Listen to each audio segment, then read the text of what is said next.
ओम शांति। 28/7/2025। मीठे बच्चे, सभी को यह खुशखबरी सुनाओ कि अब फिर से विश्व में शांति स्थापन हो रही है। बाप आए हैं एक आदि सनातन देवी देवता धर्म स्थापन करने। प्रश्न है, तुम बच्चों को बार बार याद में रहने का इशारा क्यों दिया जाता है?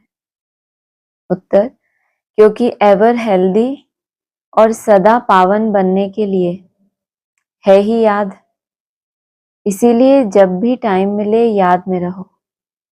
सवेरे सवेरे स्नान आदि कर फिर एकांत में चक्र लगाओ या बैठ जाओ। यहाँ तो कमाई ही कमाई है। याद से ही विश्व के मालिक बन जाएंगे। ओम शांति। मीठे बच्चे जानते हैं कि इस समय सभी विश्व में शांति चाहते हैं। यह आवाज सुनते रहते हैं कि विश्व में शांति कैसे हो, परंतु विश्व में शांति कब थी जो फिर अब चाहते हैं, यह कोई नहीं जानते। तुम बच्चे ही जानते हो विश्व में शांति थी जब इन लक्ष्मी नारायण का राज्य था। अभी तक भी लक्ष्मी नारायण के मंदिर बनाते रहते हैं। तुम कोई को भी यह बता सकते हो कि विश्व में शांति 5000 वर्ष पहले थी, अब फिर से स्थापन हो रही है। कौन स्थापन करते हैं यह मनुष्य नहीं जानते। तुम बच्चों को बाप ने समझाया है। तुम किसको भी समझा सकते हो। तुम लिख सकते हो, परंतु अभी तक कोई को हिम्मत नहीं जो किसी को लिखे। अखबार में आवाज सुनते तो हैं, सब कहते हैं विश्व में शांति हो। लड़ाई आदि होगी तो मनुष्य विश्व में शांति के लिए यज्ञ रचेंगे। आवाज नहीं जा रही। इस समय बाप, लड़ाई आदि होगी तो मनुष्य विश्व में शांति के लिए यज्ञ रचेंगे। कौन सा यज्ञ? रुद्र यज्ञ रचेंगे। है ना, लड़ाई होगी तब यज्ञ रचेंगे। कौन? जो मनुष्य हैं उनकी क्या फितरत है, दुख में सिमरन करते हैं या सुख में करते हैं। तो जब लड़ाई शुरू हो जाएगी तब यज्ञ रचेंगे, तब स्वाहा करेंगे। अभी बच्चे जानते हैं इस समय बाप, जिसको रुद्र शिव भी कहा जाता है, इस समय उस बाप को क्या कहा जाता है? रौद्र रूप धारण करे, लेकिन है कैसा? शिव अर्थात कल्याणकारी। उसने ज्ञान यज्ञ रचा है। विश्व में शांति अब स्थापन हो रही है। सतयुग नई दुनिया में जहां शांति थी, जरूर राज्य करने वाले भी होंगे। निराकारी दुनिया के लिए तो नहीं कहेंगे कि विश्व में शांति हो, वहां तो है ही शांति। विश्व मनुष्यों की होती है। निराकारी दुनिया को विश्व नहीं कहेंगे, वह है शांति धाम। बाबा बार बार समझाते रहते हैं, फिर भी कोई भूल जाते हैं। कोई कोई की बुद्धि में है, वह समझा सकते हैं विश्व में शांति कैसे थी, अब फिर कैसे स्थापन हो रही है। यह किसी को समझाना बहुत सहज है। भारत में जब आदि सनातन देवी देवता धर्म का राज्य था तो एक ही धर्म था, विश्व में शांति थी। यह बड़ी सहज समझाने की और लिखने की बात है। बड़े बड़े मंदिर बनाने वालों को भी तुम लिख सकते हो, विश्व में शांति आज से 5000 वर्ष पहले थी, जब इनका राज्य था। जिनके ही तुम मंदिर बनाते हो, भारत में ही इन्हों का राज्य था और कोई धर्म नहीं था। यह तो सहज है और सियानप की बात है। ड्रामा अनुसार आगे चल सब समझ जाएंगे। तुम यह खुशखबरी सबको सुना सकते हो, छपा भी सकते हो ब्यूटीफुल कार्ड पर। विश्व में शांति आज से 5000 वर्ष पहले थी, जब नई दुनिया नया भारत था, लक्ष्मी नारायण का राज्य था। अब फिर से विश्व में शांति स्थापन हो रही है। यह बातें सिमरन करने से भी तुम बच्चों को बड़ी खुशी होनी चाहिए। तुम जानते हो बाप को याद करने से ही हम विश्व के मालिक बनने वाले हैं। सारा मदार तुम बच्चों के पुरुषार्थ पर है। बाबा ने समझाया है, जो भी टाइम मिले बाबा की याद में रहो। सवेरे में स्नान कर फिर एकांत में चक्र लगाओ या बैठ जाओ, यहां तो कमाई ही कमाई करनी है। एवर हेल्दी और सदा पावन बनने के लिए ही याद है। यहां भल सन्यासी पवित्र हैं तो भी बीमार जरूर होते हैं। क्या कहा? कौन सी दो चीजों के लिए याद की यात्रा? एवर हेल्दी माना सदा निरोगी, और दूसरा सदा पावन बनने के लिए ही याद है। यहां भल सन्यासी पवित्र हैं तो भी बीमार जरूर होते हैं, माना प्योरिटी का आपके शरीर के निरोगी होने से कोई खास संबंध नहीं बताया। यह है ही रोगी दुनिया, वह है निरोगी दुनिया। सदा पावन कोई होता है क्या सिवाय शिव के? एवर हेल्दी और सदा पावन माना जन्म जन्मांतर भी आपको तन कैसा मिले? तन दुरुस्त कहते हैं ना, तन कैसा मिले? एकदम दुरुस्त। तो उसके लिए बताया याद। और सन्यासी घर बार छोड़ के पवित्र बनते हैं, लेकिन वो संस्कार उनके अंदर त्याग करने का आ गया, लेकिन पवित्र बनने का संस्कार मनसा से ही क्या हो जाए, राजा जनक की तरह न्यारे प्यारे रहे, वो संस्कार तो उनमें नहीं आया। है ही रोगी दुनिया, वह है निरोगी दुनिया। यह भी तुम जानते हो, दुनिया में किसी को क्या पता कि स्वर्ग में सब निरोगी होते हैं। स्वर्ग किसको कहा जाता है कोई को पता नहीं। तुम अभी जानते हो, बाबा कहते हैं कोई भी मिले तुम समझा सकते हो। समझो कोई राजा रानी अपने को कहलाते हैं। अब राजा रानी तो कोई है नहीं। बोलो, तुम अभी राजा रानी तो हो नहीं, यह बुद्धि से निकालना पड़े। जब वाणी चली तब भी भारत में थे ना राजाएं, राजाओं का राज्य तब भी चलता था। बोलो, तुम अभी राजा रानी तो हो नहीं, यह बुद्धि से भी निकालना पड़े। महाराजा महारानी श्री लक्ष्मी नारायण की राजधानी तो अब स्थापन हो रही है, तो जरूर यहाँ कोई भी राजा रानी नहीं होने चाहिए। हम राजा रानी हैं यह भी भूल जाओ। ऑर्डिनरी मनुष्यों के मौफिक चलो। इन्हों के पास भी पैसे सोना आदि रहता तो है ना। अभी कायदे पास हो रहे हैं, यह सब ले लेंगे। राजा रानी किस हिसाब से कहलाते हैं? बहुत धन होता है उनके पास, दूसरों के मुकाबले बहुत सत्ता होती है, प्रजा होती है। लेकिन यहाँ क्या बोला? कितना भी पैसे सोना आदि रहता है, अभी कायदे पास हो रहे हैं गवर्नमेंट के, तो सबसे क्या करेंगे? ले लेंगे, किसी की राजा ही नहीं रहेगी।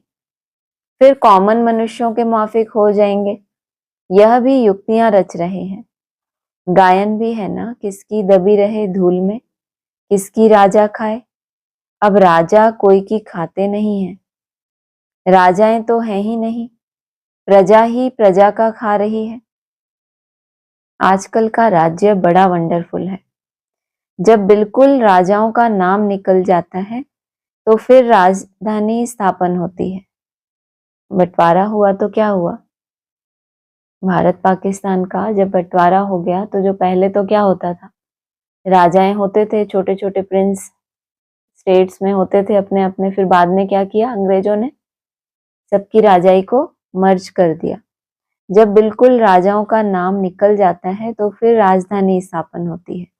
अभी तुम जानते हो हम वहां जा रहे हैं जहां विश्व में शांति होती है ही सुख धाम, सतो प्रधान दुनिया। हम वहां जाने के लिए पुरुषार्थ कर रहे हैं। बच्चियां भभके से बैठकर समझाएं, बाहर का सिर्फ आर्टिफिशियल भभका नहीं चाहिए। आजकल तो आर्टिफिशियल भी बहुत निकले हैं ना। बोल किससे रहे? जो समझाने वाली बच्चियां हैं, बाहर वाले नहीं, बाबा के बच्चे जो समझाते हैं। बाहर का सिर्फ आर्टिफिशियल भभका नहीं चाहिए। यहाँ तो पक्के ब्रह्मा कुमार कुमारियां चाहिए। इसका मतलब जो बाहर का आर्टिफिशियल भभका करते हैं वो कैसे ब्रह्मा कुमार कुमारी हुए? कच्चे ब्रह्मा कुमार। तुम ब्राह्मण ब्रह्मा बाप के साथ विश्व में शांति की स्थापना का कार्य कर रहे हो। ऐसे शांति स्थापन करने वाले बच्चे बहुत शांत चित्त और बहुत मीठे चाहिए, क्योंकि जानते हैं हम निमित्त बने हैं विश्व में शांति स्थापन करने। तो पहले हमारे में बहुत शांति चाहिए। बातचीत भी बहुत आहिस्ते आहिस्ते बड़ी रॉयल्टी से करनी चाहिए। तुम बिल्कुल गुप्त हो। तुम्हारी बुद्धि में अविनाशी ज्ञान रत्नों का खजाना भरा हुआ है। बाप के तुम वारिस हो ना। जितना बाप के पास खजाना है तुमको भी पूरा भरना चाहिए।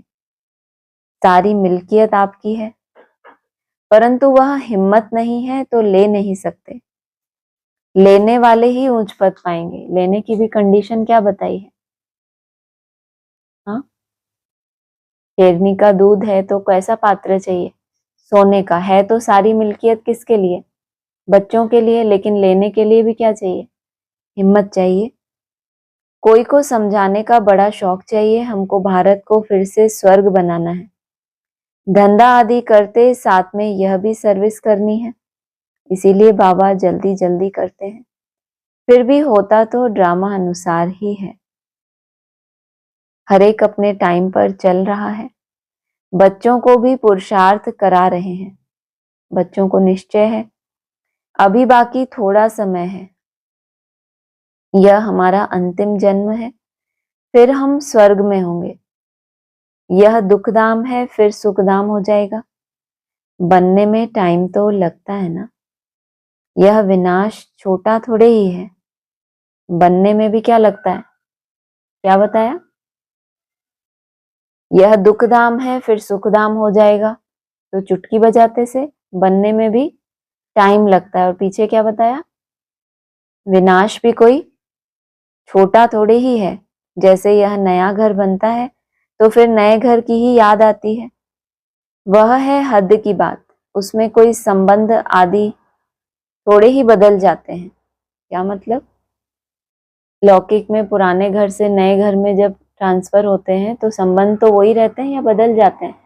वही पुराने संबंधी, वही पुराने स्वभाव, वृत्तियां, सब कुछ वही, लेकिन सिर्फ क्या होता है? घर नया होता है। तो ये बाबा क्या कह रहे हैं?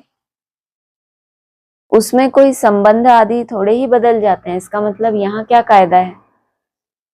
नया घर सुखधाम कब नसीब होगा? जब पुराना सब कुछ समाप्त कर दे।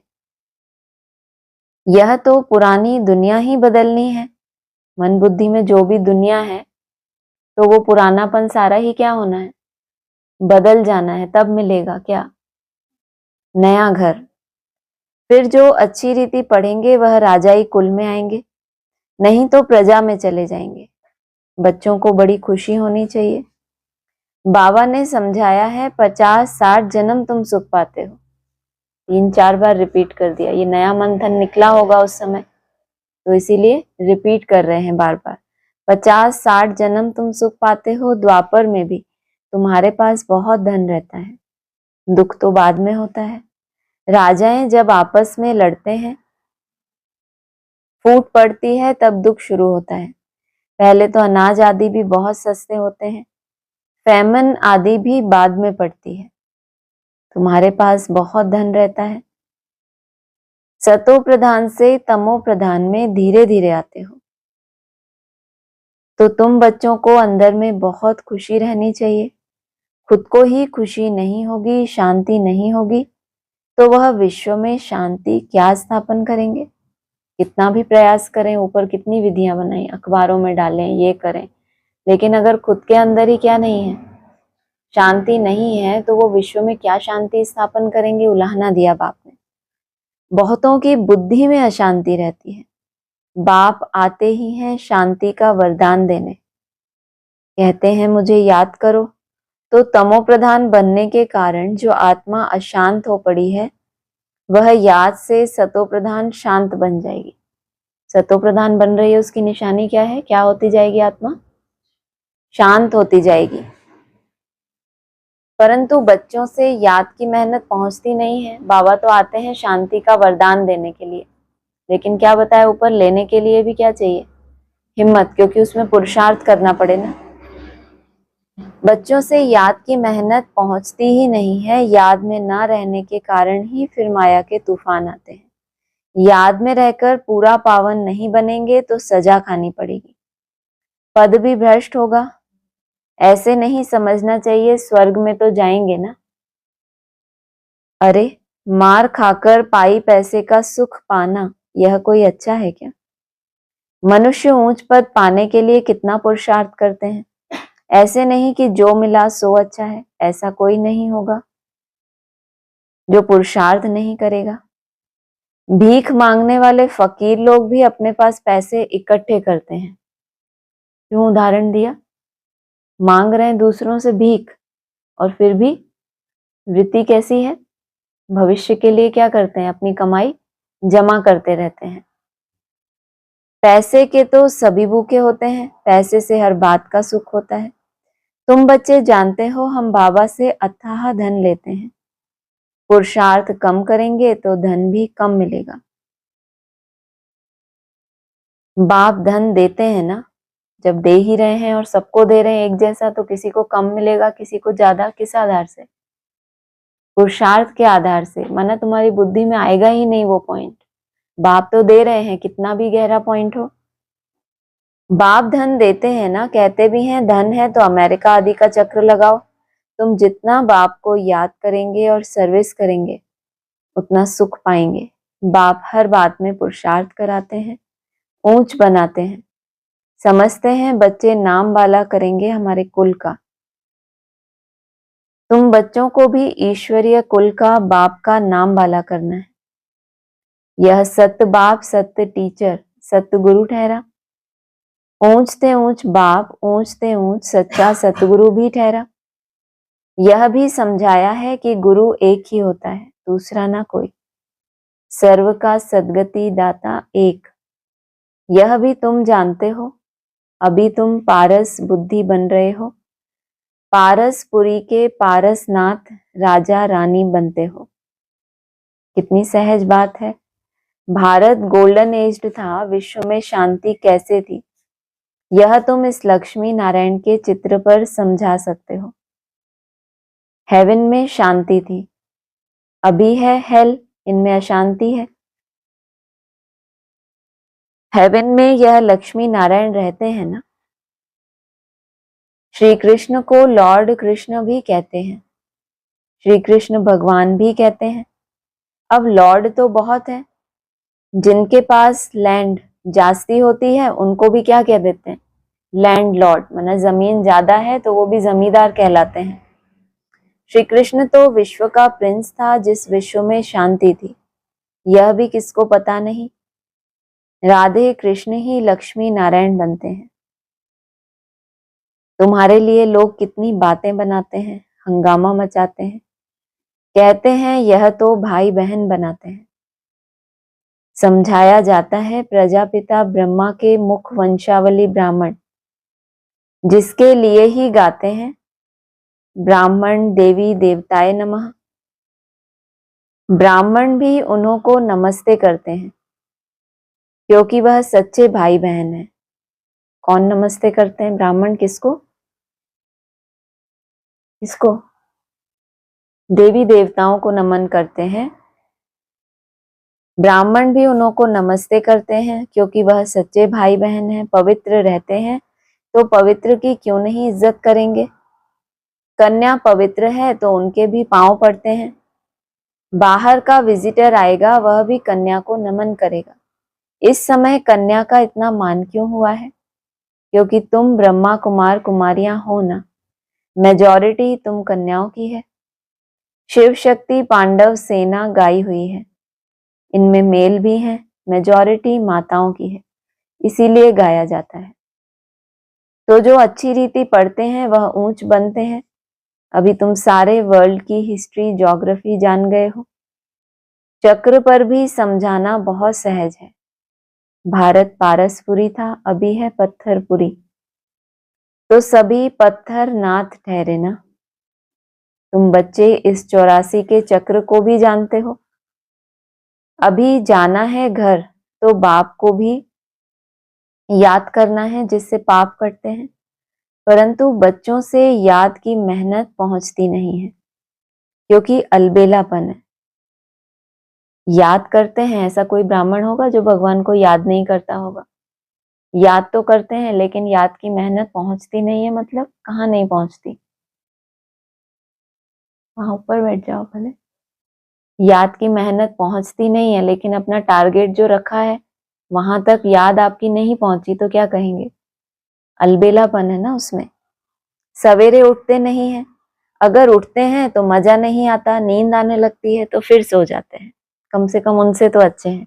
एक तो उठते नहीं है, सबसे नीची कैटेगरी।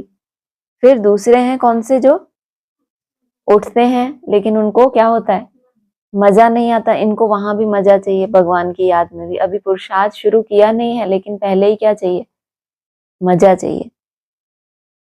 नींद आने लगती है तो फिर सो जाते हैं, होपलेस हो जाते हैं। सोचो ये नींद भी क्या करती है, आपको होपलेस करने के लिए आती है। होते हो होपलेस?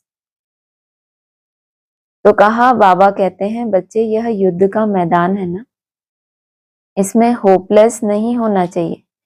याद के बल से ही माया पर जीत पानी है।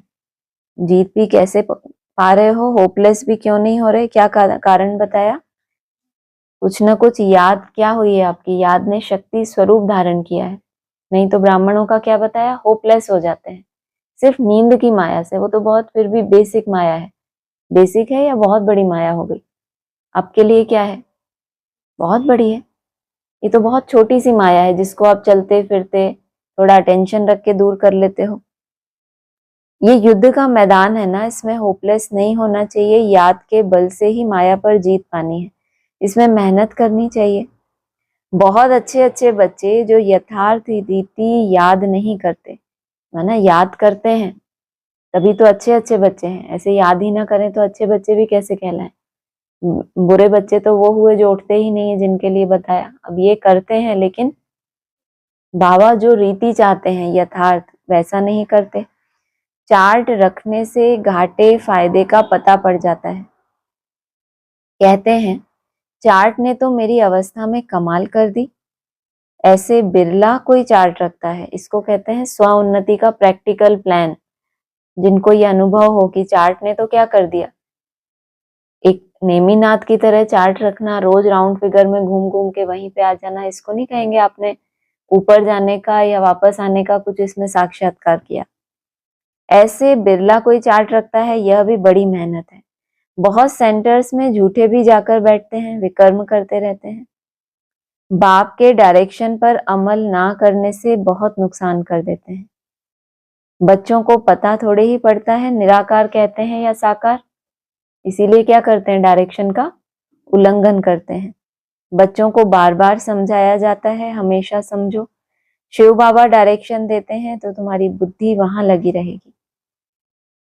आजकल सगाई होती है तो चित्र दिखाते हैं, अखबार में भी डालते हैं कि इनके लिए ऐसे ऐसे अच्छे घर की चाहिए। दुनिया का क्या हाल हो गया है, क्या होने का है। तुम बच्चे जानते हो अनेक प्रकार की मतें हैं। तुम ब्राह्मणों की है एक मत, विश्व में शांति स्थापन करने की मत। तुम श्रीमत से विश्व में शांति स्थापन करते हो तो बच्चों को भी शांति में रहना पड़े। ये हो गई तुम ब्राह्मणों की एक मत। और ब्राह्मणों की कितनी सारी मतें हैं।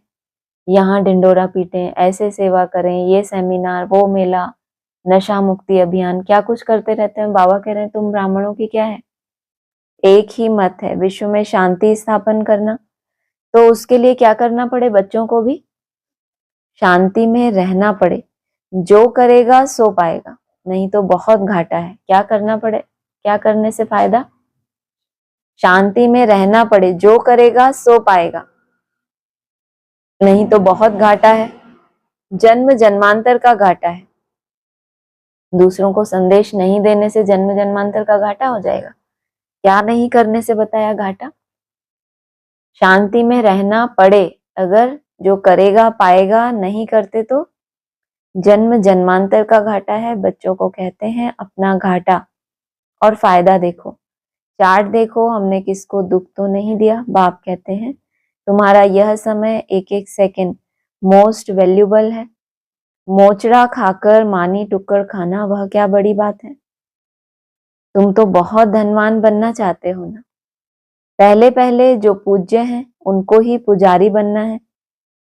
इतना धन होगा सोमनाथ का मंदिर बनाए तब तो पूजा करें, यह भी हिसाब है। बच्चों को फिर भी समझाते हैं चार्ट रखो तो बहुत फायदा होगा। नोट करना चाहिए, सबको पैगाम देते जाओ। चुप करके नहीं बैठो, ट्रेन में भी तुम समझाकर लिटरेचर दे दो। बोलो यह करोड़ों की मिल्कियत है।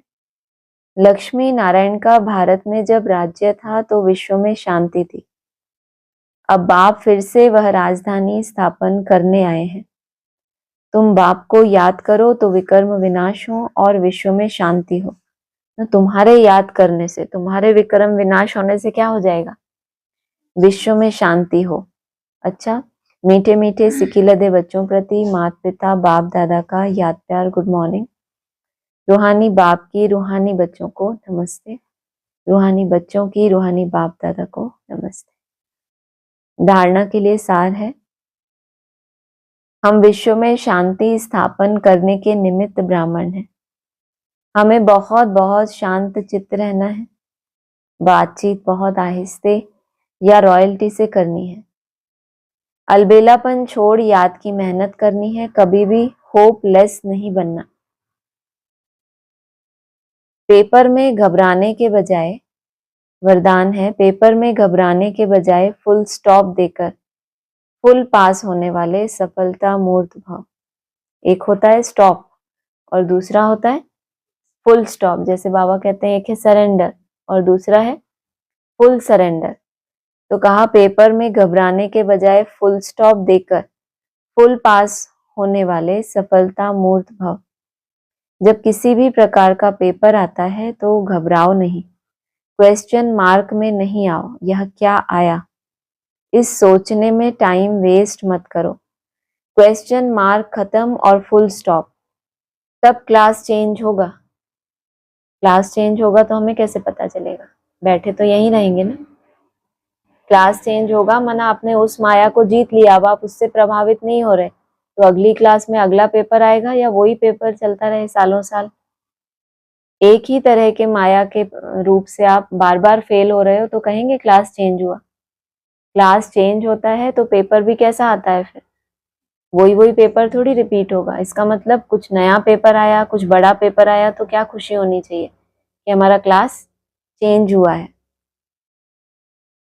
फुल स्टॉप देने वाला फुल पास होगा, क्योंकि फुल स्टॉप है बिंदी की स्टेज।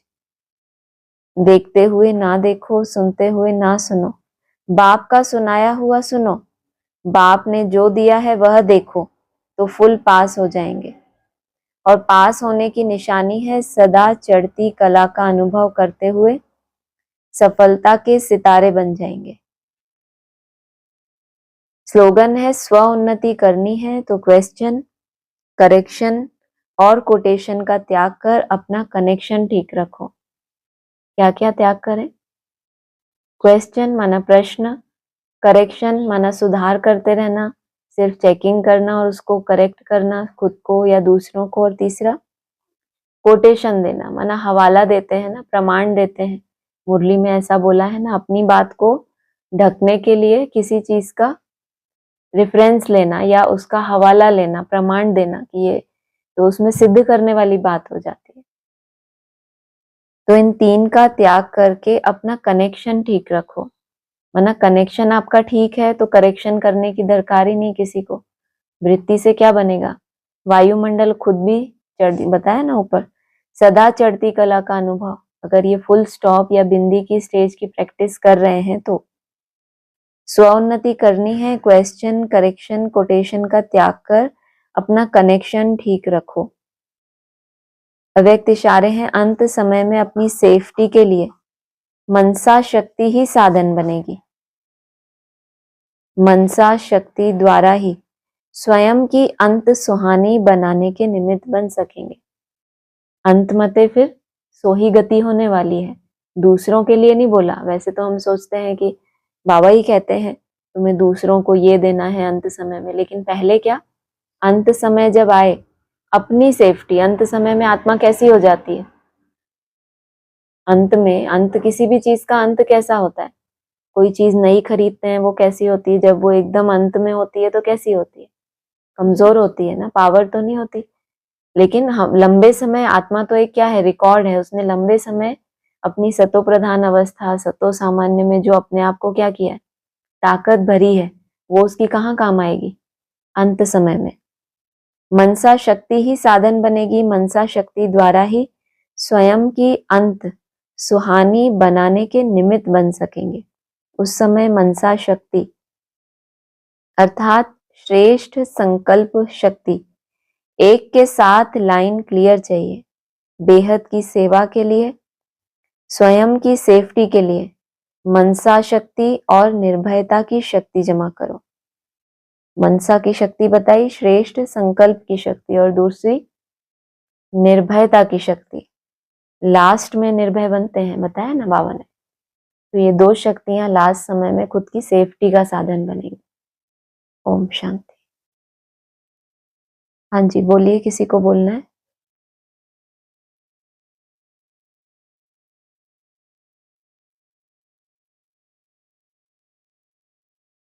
ओम शांति। ओम शांति। हाँ जी,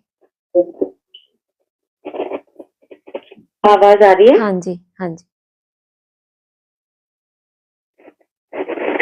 एक मुरली का पॉइंट है कि शिव बाबा है बहरूपी, वह बहुत खेल भी करते हैं। सिर्फ इतना ही है? हाँ जी, हाँ, इतना ही पूछना है। बोला ना बाबा की बच्चों के साथ खेलते हैं, तो ये बाबा की बात नहीं है। बहुरूपी मतलब माँ का रूप भी धारण करते हैं, फिर बाप का रूप भी धारण करते हैं, टीचर का रूप भी धारण करते हैं। बच्चे जब एकदम छोटे होते हैं तो उनके साथ माँ के रूप में खेल पाल होते हैं, थोड़े समझदार होते हैं तो ज्ञान रत्नों से खेलते हैं। और जब लास्ट में संस्कार में लाने हैं तो रास में क्या दिखाया है, बाबा ने कहा है ना, डंडे मारते जाते हैं, संस्कार मिलते जाते हैं। तो लास्ट में वो डांडिया रास।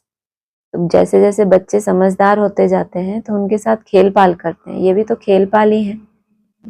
बच्चों का सुधार तो होता है ना, किसी भी विधि से हो। माँ बहुत प्यार से बच्चों को सुधारने की कोशिश करती है, फिर जब बच्चे बड़े होते हैं तो समझदार होते हैं, उनको समझा समझा के, और लास्ट में फिर महाराज। हाँ जी, हाँ, लेकिन बहरूपी बोला शिव बाबा को, वो बहरूपी है। बहरूपी मतलब बहुरूपी। बहु माना बहुत, बहुत सारे रूप धारण करने वाला है। अलग अलग रूप से हमको वो समझाता है, पहले माँ के रूप में, फिर टीचर के रूप में, फिर गुरु के रूप में वो हमारे साथ संबंध निभाता है। हाँ जी, हाँ जी, हाँ जी। और ये कहा कि जगत पिता है तो जगत अब्बा भी है, परंतु उनका गीता में कुछ वर्णन है नहीं। गीता का कनेक्शन सारा बिगड़ा हुआ है। गीता में जो दिखाया है कि अर्जुन को ज्ञान दिया और श्री कृष्ण को दिखा दिया, बाकी जगत अम्बा, जगत पिता जो यहाँ की बात है वो तो नहीं दिखाया है। ये दिखाया कि भगवान ने रथ में प्रवेश करके अर्जुन को ज्ञान दिया, बाकी प्रवृत्ति मार्ग तो नहीं दिखाया। उस सेंस में शायद बोला हो। बाकी ये गीता ज्ञान है तो संगम की बात। यहाँ पर जगत पिता होता है तो जगत अम्बा भी होती है, लेकिन गीता में ऐसा कोई प्रवृत्ति मार्ग में ज्ञान दिया ऐसा दिखाया नहीं है, जो जो सीन दिखाई गई है। हाँ जी, अच्छा जी। और फिर एक पॉइंट है कि तुम स्टूडेंट ही गोप गोपिया हो, वास्तव में ये अक्षर सतयुग से निकला है। वहाँ प्रिंस प्रिंसेस खेलपाल करते हैं तो प्रिय नाम गोप गोपिया रखा है। हाँ यही बोला कि यहाँ पर गोप गोपियां ऐसे कोई होते नहीं हैं। बाकी ये जो स्टूडेंट हैं यहाँ पढ़ाई पढ़ते हैं, वहाँ प्रिंस प्रिंसेस होते हैं, यहाँ पर उनको प्यार से संगम पर भगवान के संबंध से गोप गोपियां माना गुप्त पुरुषार्थी हैं। इनके भविष्य को, इनके प्रिंसली जो स्टेज है इनकी आगे की, प्रिंस प्रिंसेस कैसे बनने वाले हैं वो दिखाई नहीं देती है, तो हैं स्टूडेंट। बाकी बहुत भगवान से जो माला में आने वाले मन के होते हैं तो प्यार से जैसे किसी को बुलाते हैं, तो ये बताया गुप्त पुरुषार्थ किया है तो गोप गोपियों की लिस्ट में आते हैं। स्टूडेंट तो बहुत सारे होते हैं लेकिन राजयोग की पढ़ाई धारण करने वाले तो 16,000 ही हैं। सतयुग में ऐसा नहीं है कि इनको गोप गोपियों को ऐसे कोई गरीब ऐसे घर के होते हैं जैसा वहां दिखा दिया है। सब स्टूडेंट होते हैं, वहां तो सब प्रिंस प्रिंसेस होते हैं। यहाँ संगम पे उनको ये नाम दिया है। हाँ जी। हाँ जी, फिर कहा कि श्री कृष्ण के साथ दिखाते हैं, बड़े हो जाते हैं तो गोप गोपियां नहीं कहा जाएगा, होंगे तो सभी प्रिंस ना। बिल्कुल, बड़े हो गए माना समझदार हो गए। जब राधे कृष्ण ही समझदार हो जाते हैं तो उनको विश्व का मालिक कहा जाता है, उससे पहले नहीं। तो जो गोप गोपियां हैं वो समझदार बनेंगे तो कम से कम प्रिंस प्रिंसेस तो बनेंगे ही। समझदार होना माना पुरुषार्थ में सगीर हो जाना, सगीर की क्या कहते हैं उसको, बालिग हो जाना, समझदार हो जाना। तो फिर वो उनको प्रिंस वाली स्टेज दिखाई है। और उससे पहले गरीब दिखाया जाता है। गोप गोपियों को शास्त्रों में एकदम गरीब दिखाया जाता है क्योंकि वो उनका पुरुषार्थी स्वरूप है, बैगर रूप है। फिर जब समझदार बनते हैं तो फिर उनको कहेंगे प्रिंस। हाँ जी। हाँ, फिर आगे है, कोई दास दासियों व बाहर के गांवों के लोगों से तो नहीं खेलेंगे। जिनसे भी खेलना है, जैसे वो वहां तो दिखा दिया, वो खेलने के लिए गए नदी के पास, फिर बॉल गिर गई पानी में, तो बाबा ने कहा महल से बाहर क्यों जाएगा खेलने, इतना सुंदर महल, इतना बड़ा महल। तो खेलेंगे भी, जो अपने वाले हैं उनके साथ ही खेलेंगे ना, बाहर की प्रजा वालों के साथ क्यों खेलने जाएंगे। वो तो बोला है कि प्रजा वालों को तो देखने के लिए भी नहीं नसीब होगा, कोई टाइम फिक्स होगा कि इतने इतने समय में दर्शन के लिए द्वार खुले हैं तो आओ, बाकी उनको तो अंदर आना अलाउड भी नहीं है। हाँ जी। हाँ, कहा कि महल में बाहर वाले तो आ ना सके। हाँ जी। और ये कि जमुना आदि पर श्री कृष्ण थोड़ी जाते हैं। हाँ जी, ये मुरली है। और फिर कहा कि भागवत में तो कई फालतू बातें बैठ लिखी हैं, मटकी फोड़ी आदि है कुछ भी नहीं, वहां तो बड़े कायदे हैं। वहां के कायदे हैं, ये यहाँ की बातें हैं जो शास्त्रों में लिखी हैं, लेकिन स्थूल रूप दिखा दिया। वास्तव में बुद्धि रूपी मटकी माना ये देह अभिमान, बुद्धि रूपी मटकी कहो या देह अभिमान का घड़ा माना मिट्टी का, मिट्टी माना देह अभिमान। इसको तोड़कर, बाबा बार बार कहते हैं ना, देह अभिमान को तोड़ना पड़े, तो तोड़ने का कार्य तो शिव बाबा करता है। उन्होंने भागवत में सारा श्री कृष्ण के ऊपर डाल दिया। तो कहा कि सतयुग में तो ऐसी कोई बातें होती नहीं है, वहां दरकार ही नहीं है। सतयुग है तो सभी के सोने के पात्र बन गए, वहां बुद्धि रूपी घड़े मिट्टी के थोड़ी हैं फिर। हाँ जी। हाँ जी, हाँ जी। फिर एक ऐसा पॉइंट आया कि पुनर्जन्म मनुष्य सृष्टि में होता है। विष्णु के दो रूप लक्ष्मी नारायण है, देव देव महादेव कहते हैं। ये साथ साथ में पॉइंट क्यों आया? ब्रह्मा और विष्णु का आपस में कनेक्शन है, शंकर का कोई कनेक्शन नहीं, इसलिए उनको बड़ा रखते हैं। उनका पुनर्जन्म नहीं, उनको सूक्ष्म शरीर मिलता है।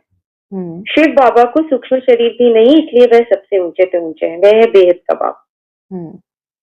ब्रह्मा और विष्णु हो गए इस सृष्टि के पार्ट बजाने वाले, है ना। इनका आपस में कनेक्शन है, विष्णु की नाभि से ब्रह्मा का निकलना, फिर ब्रह्मा से विष्णु बनना, तो इनका आपस में कनेक्शन है। शंकर का कनेक्शन नहीं है, उनको एक टाइम के बाद सूक्ष्म शरीर मिलता है, पुनर्जन्म नहीं होना, ये भी बोला।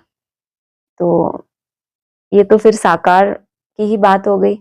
साकार में महादेव का पार्ट है, उनके लिए कहेंगे। बाकी वो शंकर जो है जिनके तीसरा नेत्र खुलने से विनाश, वो तो फिर अव्यक्त आत्मा पहले से ही है, लेकिन शिव बाबा, ब्रह्मा विष्णु साकारी इस दुनिया में इनको पार्ट प्ले करना है, बहुत बड़ा पार्ट है। शंकर का जैसे कोई पार्ट नहीं है, जैसे माना प्रैक्टिकल में दिखता नहीं है क्योंकि बैकबोन है। और फिर उनसे भी ऊपर शिव बाबा, उनको तो कोई सूक्ष्म शरीर भी नहीं है। इस हिसाब से 3 का कंट्रास्ट किया। हाँ जी। तो ऐसा ऐसा कहा ना कि उनको उनका पुनर्जन्म नहीं, ये शंकर के लिए कहा कि हाँ उनको जी। सूक्ष्म शरीर मिलता है। हम्म। ये शंकर तो यहाँ पे होंगे ना सूक्ष्म होने एक्चुअल के में, बाद, विष्णु। सूक्ष्म शरीर धारण करने के बाद पुनर्जन्म, जैसे बोला है कलयुगी स्टेज में शरीर छोड़ेंगे तो कलयुग में जन्म लेंगे, सतो प्रधान बन के शरीर छोड़ेंगे तो जन्म भी वहां होगा जो सतो प्रधान दुनिया होगी। तब तक जन्म नहीं होगा तो उसको पुनर्जन्म इस दुनिया में तो नहीं कहेंगे उस हिसाब से। बाकी जो अव्यक्त आत्माएं हैं, जो भी केवल एक ही बार पार्ट बजाने आती हैं, उनमें भी कोई ऐसी आत्मा हो सकती है जिन्होंने एक बार जन्म लिया और फिर मोक्ष में ही रहती हैं वो आत्माएं, तो उनमें भी कोई ऐसी आत्मा हो सकती है जो वापस जन्म ना ले। एक ही बार शरीर धारण करके जो भी जलवा दिखाना है दिखाया और फिर उसके बाद मोक्ष में ही रहे। इसीलिए बोला है कोई कोई आत्माएं ज्यादा समय मोक्ष में ही रहती हैं। हाँ जी। अच्छा, फिर ये कहा ना कि शिव बाबा को सूक्ष्म शरीर भी नहीं है, इसीलिए वे सबसे ऊंचे से ऊंच है, वह है बेहद का बाप। तो यहाँ मेरा क्वेश्चन है कि ऊंचे से ऊंचा मतलब नंबर में, अगर हम मतलब अव्यक्त ज्योतिर्लिंगम को तो हम नंबर में भी नहीं लेंगे ना, उनका तो नंबर में भी नहीं आएगा।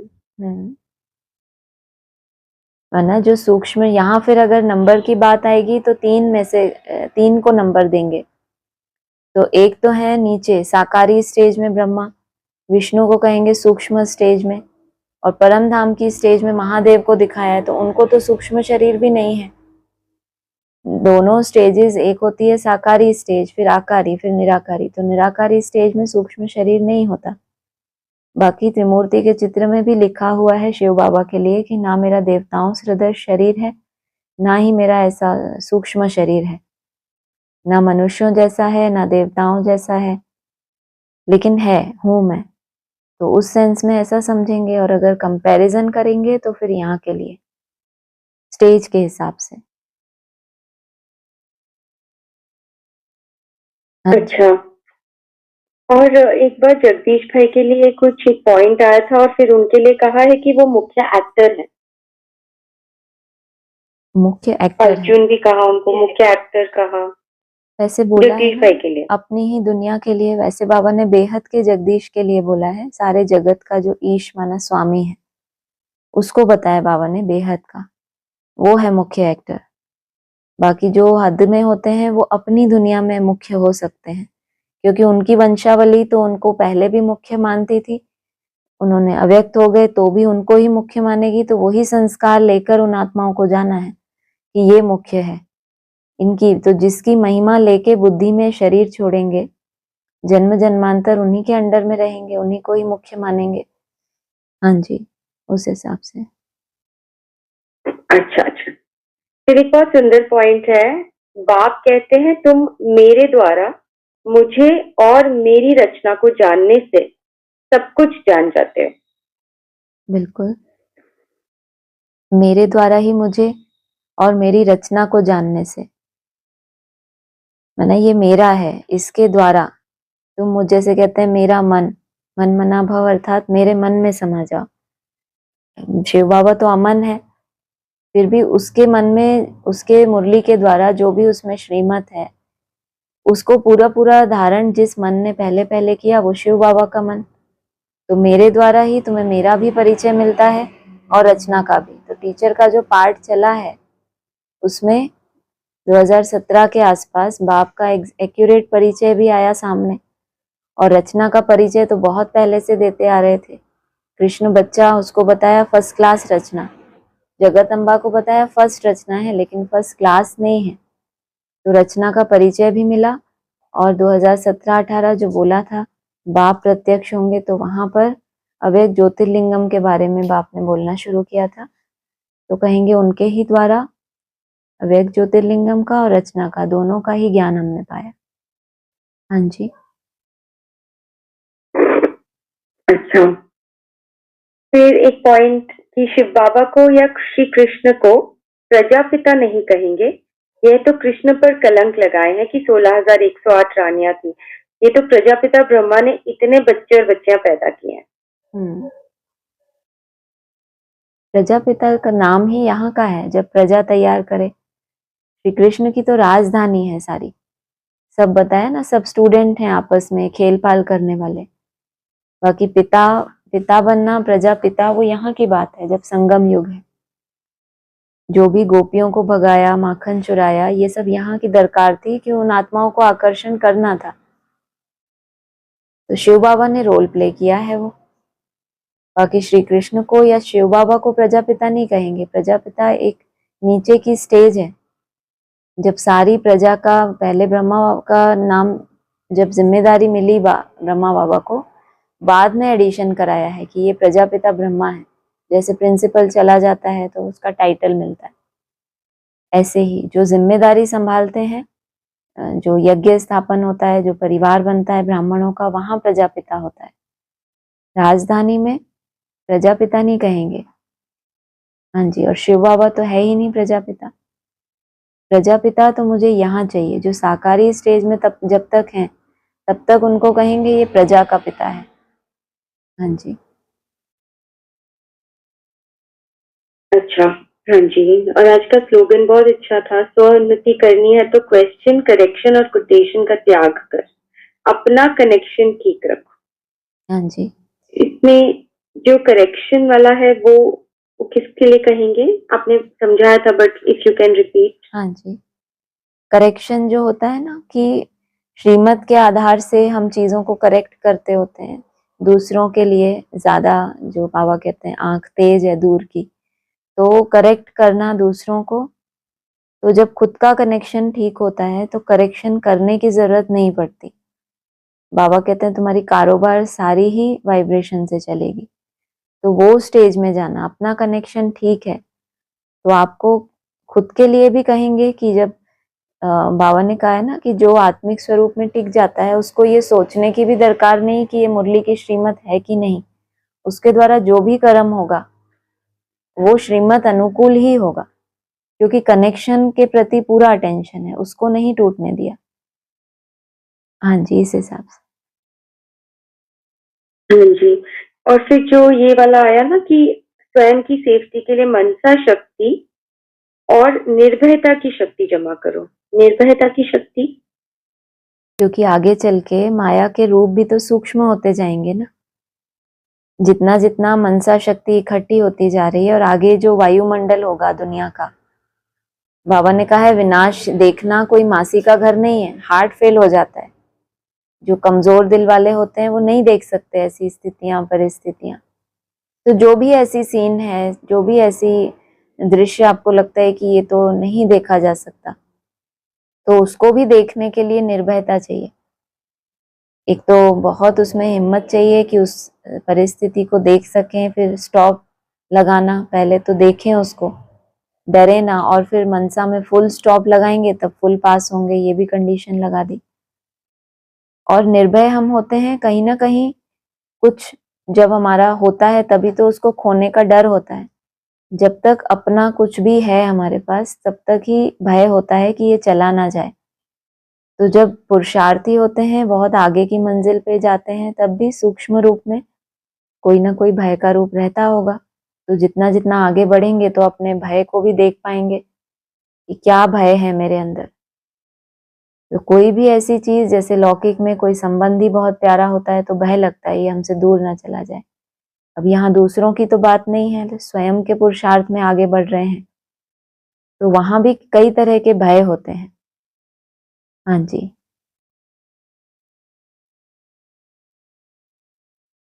हाँ जी। इसमें एक ऐसा थॉट आया है कि जैसे सबसे बड़ा भय दुनिया में मरने का ही होता है ना लोगों को। तो जब हम ये ज्ञान समझ लेते हैं कि आत्मा तो अविनाशी है, जो हमें ब्राह्मणों को जो समझाया जाता है, जो बाबा समझाते हैं, तो वो भय निकल जाता है, बिल्कुल मतलब कि मरने से अब वो डर नहीं रहता। वो तो इस भय टाइप पहले से ही निकल कहेंगे ना जाता है। कि मरने का डर अच्छे ब्राह्मणों में से पहले ही निकल जाता है। कितने अच्छे से ब्राह्मण सुनाते हैं दूसरों को, जब विनाश का समय होगा तो हम ऐसे दृष्टि देते देते सबको पार करेंगे, फिर हम ऐसे शरीर छोड़ेंगे। तो उन्होंने बहुत अच्छा एक विजन बनाया हुआ है अपने लिए, अपने ही मरने का। वो डर बहुत पहले चला जाता है। लेकिन ये तो जितना जितना ऊंची स्टेज में जा, क्योंकि भय के लिए बाबा ने क्यों कहा कि ये लास्ट तक भी रहता है, तो पूरा जब मैंपन हमारा चला जाता है तब पूरा भय जाता है। तो आत्मा भी तो सूक्ष्म है, आत्मा में मन बुद्धि संस्कार, उसकी अपनी प्रॉपर्टी, जो उसने ज्ञान रत्न कमाए, जो उसने योग की शक्ति कमाई, जो जन का सहयोग मिला है उसको, जो भी कुछ पाया है उसने इतनी ऊंची स्टेज में जाने के बाद, तो क्या भय होता है उस समय वो तो उसी स्टेज में जाने पे पता चले। लेकिन बोला है बाबा ने कि लास्ट में जाता है तो जरूर इसके बहुत सूक्ष्म रूप भी होते होंगे। हाँ जी हाँ जी, वो ही कह रही थी कि फिर ये तो हो गया स्टार्टिंग का जो आत्मा का है। उसके बाद यही जो अभी आपने कहा ना कि इतनी सारी प्रॉपर्टी जमा कर ली, सब हो गया, तो उसका भी एक कहीं ना कहीं हो सकता है भय हो, जो बाबा कहते हैं एंड तक हो। लेकिन जब वो भी चीज समझ में आ जाए ना कि आगे चल के मतलब ये चीजें भी तो अविनाशी, ज्ञान भी अविनाशी है, तो अगर शरीर भी छूट जाए, कुछ भी हो जाए, हम्म तो भय तो किसी चीज का नहीं होना चाहिए, हाँ जी लेकिन फिर भी रहता तो है। होना तो बहुत कुछ नहीं चाहिए, लेकिन यही है ना, जितना जितना हम समझ पाए उसके रूप को, यही हमारी चढ़ाई की निशानी है। कि पहले हमें भय का रूप समझ नहीं आता था, हमें लगता था हम तो निर्भय हैं, हमें मरने से भी डर नहीं लगता। लेकिन मरना तो चलो एक ही बार मर गए बस, चलो हो गया। लेकिन उससे पहले कितने तरह के डर होते हैं वो हम धीरे धीरे समझेंगे इस चीज को जितना आगे जाएंगे। बस इस पॉइंट से समझ में आता है, बाबा ने कहा लास्ट में जाता है, तो जरूर अभी हमें इसको और समझना बाकी है। हाँ जी हाँ जी, हाँ जी, ठीक है, हो गया। हो गया। हाँ ओम जी ओम शांति। शांति। और किसी को बोलना है? ओम शांति दीदी। ओम मैं शांति। पूछ रही थी, बाबा ने बोला कि इस ज्ञान मार्ग में जब लिखते हो वो प्रैक्टिकल में लाओ। तो कई बार मुरली में ये आता है कि सर्विस करो, सेवा करो, और भी बहुत बातें ऐसी आती है जो हमारे मन में उसी समय आ जाती है कि हमें ऐसे ही करना है। लेकिन यहाँ तो जैसे नई दुनिया में जब हम आए तो उसमें तो यही बोला है ना कि वायुमंडल से सेवा करो, अपने वाइब्रेशन से सेवा करो। तो फिर उस पे तो फिर हम आके आकर के बैठ गए, हम प्रैक्टिकल में तो कुछ कर ही नहीं रहे हैं। माना जैसे बाबा ने बोला कि प्रैक्टिकल में लाओ, तदबीर में जब आओगे तब तस्वीर बनेगी तुम्हारी। तो मतलब कसनी करनी एक करो, तो ये कैसे कैसे करेंगे मतलब हम? हाँ जी मुरली में ये पॉइंट आता है ना कि बाप तो तुमको मनमना भाव की बात ही समझाते हैं। बाकी ये कोई बच्चे बाबा से पूछते हैं ये धंधा करें कि नहीं, यहाँ जाएं बाबा, हमने कल ही तो बोला था, बच्चे बाबा को समाचार देते हैं, हमने यहाँ इतनी बड़ी प्रदर्शनी लगाई। बाबा ने क्या बोला? आपने मुरली सुनी थी परसों की? तुम पहले खुद तो पावन बनो। जब जब बच्चों ने बाबा को समाचार दिए तो कहेंगे ये ब्रह्मा बाबा की युक्ति थी, उनको बिजी रखने की, क्योंकि जानते हैं परख शक्ति तो है कि कौन से बच्चे से क्या कार्य कराना है। तो मुरली में जो मन मना भाव की बातें आती हैं, स्वयं को परिवर्तन करने की बातें, वो शिव बाबा की कही हुई बातें हैं।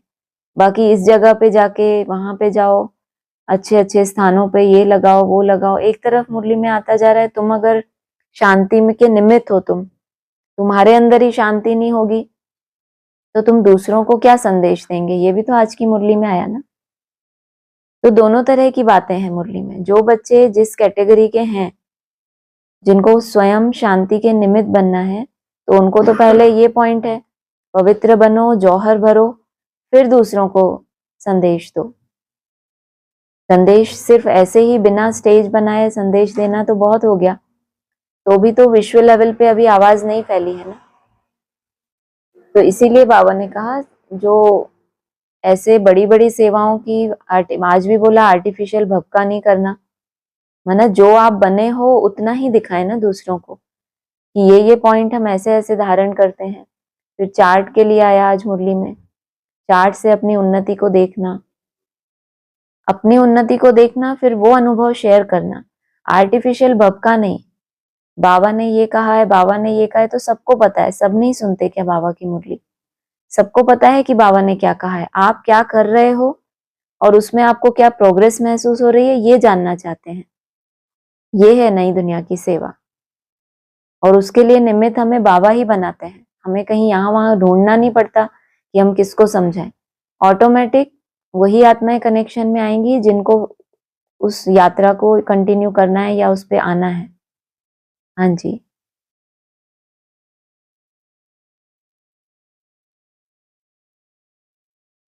हो गया प्रश्न? और कुछ है?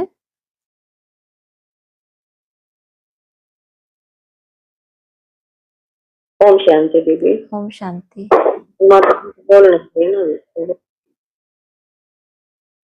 हाँ जी, बोलिए। दीदी कौन है ये दीदी? एक ये चंद्रकांत वेदांत जहाज और शंकर दास जहाज, तो इनमें क्या अंतर है? और फिर उसमें बोला है कि चंद्रकांत जहाज में बैठना कोई माफी का घर नहीं है, तो ये क्या चीज है दीदी? ये समझ में नहीं आई। चंद्रमा की कांति अर्थात चंद्रमा की शीतलता और उसकी प्योरिटी, वो जिसमें भरी हुई हो, कांति माना रोशनी, ऐसा जहाज, जहाज या नाव कहो, तो ये शरीर रूपी जहाज है। वेदों का भी अंत कर दे और चंद्रमा की कांति भरी हुई हो, उस ट्रेन में सवार होना जो पार कर दे हमें, तो ये मासी का घर थोड़ी है। चंद्रमा की कांति होना अर्थात शीतलता होना, उस हिसाब से बताया कि चंद्रकांत वेदांत है। शंकर चाप जहाज है, तो शंकर तो बताया है क्या क्या करने के निमित्त है, विनाश करने के निमित्त है। तो दो तरह के जहाज हैं, एक चंद्रमा की कांति वाला है माना विजय माला, और वो हो गया रुद्रमाला। हाँ जी,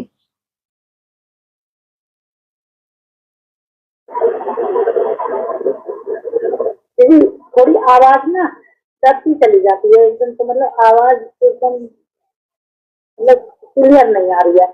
अच्छा, और अभी आ रही है? फिर बाबा, हाँ जी हाँ, फिर कहा है कि ब्रह्मा बाप यहाँ दोनों को इकट्ठा कर दिया है, ब्रह्मा बाप नहीं बोलना है तो क्या कहना है? बाबा कहते हैं इस जन्म में तो दोबारा जन्म लेके आते हैं, तो ये बहुत बड़ा मेहमान आया है, ये मेहमान ही सबको पार करके ले जाएगा। ये किसके लिए बोला है? प्रश्न समझ नहीं आया है आपका। इसमें बोला है कि ब्रह्मा बाप, तो ब्रह्मा बाप नहीं बोलना है तुम्हें, यहाँ दोनों को इकट्ठा कर दिया है, ऐसा आपने नहीं। क्लैरिफिकेशन का पॉइंट इस नोट जन्म किया? में भी, हाँ जी, क्लैरिफिकेशन का पॉइंट नोट किया आपने? हाँ जी, ये ब्रह्मा बाप मतलब इसमें बोला है कि जैसे माँ बाप बोलते हैं ना कि माँ बाप साथ में माँ बाप बुलाते हैं, ऐसे ही ब्रह्मा बाप, लेकिन तुम बच्चों को ब्रह्मा बाप नहीं कहना है। ठीक है, चक्कर ये समझ में नहीं आया। बाबा खुद ही अव्यक्त वाणी में कहते हैं ब्रह्मा बाप आज भी आया था, तुम ब्रह्मा बाप के साथ राजधानी स्थापन करने के निमित्त बन रहे हो, तो क्यों नहीं बोले? आप मुझे वो भेजिएगा कि आपने कहाँ सुनी है ये बात, है ना? तो एक बार सुन के फिर इसका कल जवाब देंगे, ठीक है? दीदी थोड़ा मैं बताऊं हाँ इसके जी, ऊपर, ये पॉइंट थोड़ा अलग है। इसमें बोला है कि ब्रह्मा बाप कहते हैं, तो ब्रह्मा को बाप नहीं कहेंगे, ब्रह्मा माँ है। ये तो ऐसे मतलब शब्द है कि जैसे माता पिता बोलते हैं, तो ऐसे ब्रह्मा बाप बोलते हैं इकट्ठा। और ब्रह्मा का बाप हो कोई, वो तो हो गए ब्रह्मा बाबा, बूढ़े को बाबा कहा जाता है, और उस ब्रह्मा का भी बाप, ये भी तो कहते हैं बाबा। नहीं, मतलब ब्रह्मा बाप बोला ना, तो वहां पे मतलब फिर साथ ही बाबा ने क्लैरिफिकेशन दिया है कि ब्रह्मा को बाप नहीं कहेंगे, ब्रह्मा माँ है, मतलब मात पिता जैसे कहते हैं ना मात पिता, तो ये ब्रह्मा बाप ये 2 शब्द हो गए मतलब। वो समझ कल गए। की जो मुरली थी नंबर ऑडियो, कल मतलब संगठन क्लास चलती है ना अपने एडवांस में, तो वहां पे उसमें वो आया ये पॉइंट। ठीक है, ठीक है, पूछना क्या है फिर?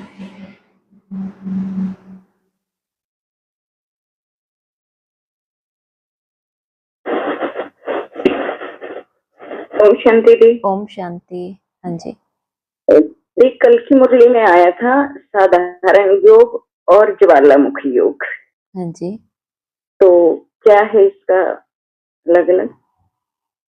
आपने अपने लिए माना, अगर पर्सनल, हर एक ज्वालामुखी योग, वैसे तो सिंपल परिभाषा ये है कि जैसे ज्वाला होती है, उसमें कितनी अग्नि हाँ जी। होती है, कचरा तुरंत भस्म हो जाता है। जितनी तेज ज्वाला होगी उतना तेजी से कचरा भस्म होता है। तीव्र अग्नि माना उसमें कोई लाइन क्लियर हो एकदम हमारी। लेकिन हमारे लिए पूछा साधारण योग है या ज्वालामुखी, तो कभी कभी हमारा जो अभ्यास होता है, जैसे कल बोला अटेंशन का भी पुरुषार्थ, तो कभी कभी बहुत तीखा उमंग उत्साह होता है या बहुत तीव्र पुरुषार्थी हम होते हैं, तो वो कहेंगे एक तो हमारी साधारण अवस्था जब अलबेलापन है और हमारा एक लिमिट का ही हम मेहनत कर पाए, यथाशक्ति कर पाए, और यथाशक्ति से ऊपर उठकर कुछ विशेष त्याग करके जब हम मेहनत करते हैं तो कहेंगे अभी ये ज्वालामुखी बनने के लिए पुरुषार्थ कर रहे हैं। बाकी ज्वालामुखी योग तो हो गया जिसमें तेजी से हमारे पाप कटे। मैंने इसमें ये समझा ज्वालामुखी योग मतलब कंटिन्यू। बिल्कुल, ज्वाला वही कहा योग। ना, ज्वाला बहुत तीव्र होती है, जैसे दीपक है, हिलता नहीं है, जल गया एक बार तो घृत डालते रहेंगे और दीपक जलता रहेगा। माना याद कंटिन्यू बनी रहेगी आपकी और वो दीपक जलता रहेगा। अगर घी खत्म हो गया, आपने वो यात्रा को रोक दिया, तो फिर वो बुझ जाएगा, फिर उसको जलाना। और वो लौ, दीपक की लौ तो फिर भी बहुत शांत स्वरूप होती है, लेकिन ज्वाला रूप जब धारण करती है तो बाबा ने कहा तेजी से पाप भस्म होते हैं उसमें। तो ज्वाला रूप माना शक्ति रूप धारण कर लिया उसने, ब्रॉड रूप धारण कर लिया। हाँ जी। अच्छा, और ये दीदी परसों आया था ना कि कर्मातीत अवस्था हो जाएगी तो शरीर छूट जाएगा, तो फिर कर्मातीत अवस्था का क्या कोई अनुभव नहीं होगा? जैसे ही होगी तो शरीर नहीं रहेगा, ऐसा? तभी तो मजा आएगा। अभी बोला शरीर ठहर नहीं सकेगा। अभी मन बुद्धि से कितनी कोशिश करते हैं शरीर को भूल जाएं, कुछ सेकंड आत्मा में ठहरते हैं फिर वापस आ जाते हैं, फिर शरीर ठहर नहीं सकेगा। मन बुद्धि में शरीर की स्मृति नहीं रहेगी, तो यही तो खुशी होगी ना उस समय। कर्म कर अच्छा, रहे उस थे। तरह से और हाँ, नया शरीर मिलेगा अगर कर्मातीत अवस्था किन्हीं हुई के तो। लिए वो भी है, जिसका जैसा लक्ष्य उसको वो प्राप्ति होगी। हाँ जी। ठीक है जी, दीदी, ओम ओम शांति। शांति। हाँ जी, और किसी को बोलना है? हाँ जी दीदी, जो माता जी ने कहा ना कि ये 2 जहाज का तो नाम बताया, संकट ताप जहाज और ये चंद्रकांत वेदांत, और एक नानक ताप जहाज हो रहा है दीदी, ये मतलब पार उतरने के लिए तो ब्राह्मण बच्चे मतलब ये कौन सा जहाज ठीक है? आपको कौन सा अच्छा लगता है? तो दीदी नानक ताप जहाज अच्छा, जो सच्चाई को मानने से इनकार ना करे, नानक का अर्थ बताया बाबा ने। और जिसमें चंद्रमा की कांति भरी हो, चंद्रमा जैसी शीतलता भरी हो। नानक तो बहुत पीछे हो गया, ना नहीं किया, लेकिन हाँ किया क्या? ना नहीं किया, हाँ भी नहीं किया, वो तो नकुल हो गए, ना इस कुल के ना उस कुल के। बाकी ये सिख धर्म के लिए बताया। सिख धर्म वालों की बताया है मुरली में, कंपटीशन होती है देवता धर्म वालों से। दोनों ही धर्म है प्रवृत्ति मार्ग के, लेकिन सेकंड नंबर में बताया उसको, नानक को। तो उन्होंने देखा इनका जहाज है तो हमारा भी जहाज नाम होना चाहिए इसमें, तो नानक चाप जहाज। रुद्रमाला के मन के हैं, कहेंगे शंकर चाप जहाज, वो हमें पार लगाता है। चंद्रमा की कांति और वेदों का अंत, ये मुरलियां हमारे वेद शास्त्र हैं। वेदों का अंत हो जाए, लेकिन क्या रह जाए? वेदों का सार रह जाए, विस्तार नहीं, तो उसका सार जो है मुरलियों का वो रह जाए और रोशनी भर जाए आत्मा में। तो तीनों ही प्रकार हैं। सिख धर्म ने कंपटीशन किया है देवता धर्म से, मुरली में आया है, इसीलिए उनका भी जहाज है। तो ऐसा नहीं कि एक ट्रेन छूट गई तो फिर मिलेगी नहीं, और भी ट्रेन्स हैं पीछे पीछे चलने वाली। हाँ जी। हाँ जी दीदी, ये 3 मूर्तियों पे थोड़ा लागू होता है ना, ये मतलब नाम इनका थोड़ा भाई जहाज बताया, शंकर साहब जहाज, और चंद्रकांत वेदांत, और नानक, ये तो नानक ये जगदम्बा का को संबोधन करता है ना। हाँ जी। ठीक। हाँ जी, ऐसा समझ सकते हैं, बिल्कुल चलेगा। हाँ जी। हाँ जी दीदी। और एक पॉइंट आया था 1-2 दिन पहले कि दिव्य बुद्धि शांति का आधार है। तो ये दिव्य बुद्धि दीदी थोड़ा सा मतलब वो दें। जब हम याद का अभ्यास करते हैं तो जो शांति थोड़ी थोड़ी इकट्ठी करते हैं, तो कुछ जैसे जैसे उसकी लेंथ बढ़ती है, इसका मतलब बुद्धि में दिव्यता आई है। दिव्य उसको कहते हैं जो देवताओं से रिलेटेड होता है। दिव्य उसको कहते हैं जो अलौकिक होता है। जैसे बाबा कहते हैं लौकिक चलन और अलौकिक चलन, तुम्हारा साधारण स्वरूप और तुम्हारा फरिश्ता स्वरूप। तो फरिश्ता स्वरूप को कहेंगे ये दिव्यता है इस स्वरूप में। लौकिकता ना होना बुद्धि में तो कहेंगे दिव्य बुद्धि है। अलौकिकता है लेकिन सिर्फ ज्ञान के रूप से नहीं, वो जो बीच बीच में अपने उस दिव्य स्वरूप को, आत्मिक स्वरूप को इमर्ज करके उसमें टिकते हैं, तो वो ही आपके फाइनल जो शांति का बल इकट्ठा होगा, वो आधार वही है उसका। नहीं तो बुद्धि दिव्य नहीं है तो ब्राह्मण होते हुए भी बाबा कहते हैं ना याद पहुंचती ही नहीं है। इसका मतलब बुद्धि के ऊपर अभी लौकिकता का, देह अभिमान का बहुत हिसाब किताब है, बहुत सी परतें हैं। जब वो उतरेंगी तो बच्चे चार्ट रखेंगे, अपनी उन्नति होगी, धीरे धीरे उसमें आगे बढ़ेंगे, तो शांति का बल इकट्ठा होगा। आधार वही है कि बुद्धि याद करते करते, पहले याद उतनी पावरफुल नहीं होती, शांति का अनुभव उतना नहीं होता, लेकिन कल जो बोला था अटेंशन रखने का पुरुषार्थ, इसके लिए भी बुद्धि में कुछ ना कुछ दिव्यता या अलौकिकता चाहिए। साधारण ब्राह्मण तो अटेंशन रखने का भी पुरुषार्थ नहीं कर सकते, तो ये सब दिव्यता की कैटेगरी में ही है। बाकी वो जो शांति या कहो फाइनल कर्मातीत अवस्था होनी है, आधार यही बुद्धि है। हाँ जी। हाँ जी दीदी। मतलब लौकिकता खत्म करके अलौकिक जो भी ये है, तो ये दिव्य बुद्धि में आते हैं ना दीदी। तो अलौकिकता में भी एक है ज्ञान, ज्ञान का मनन चिंतन मंथन, वो भी अलौकिकता है, लेकिन वो भी फिर नीचे का लेवल हो गया, क्योंकि ज्ञान हमारी अपनी प्रॉपर्टी नहीं है, वो हमको भगवान ने दिया। जब आपका जीवन में वो धारण हो जाएगा तब कहेंगे कि आपने उसको अपना बना लिया।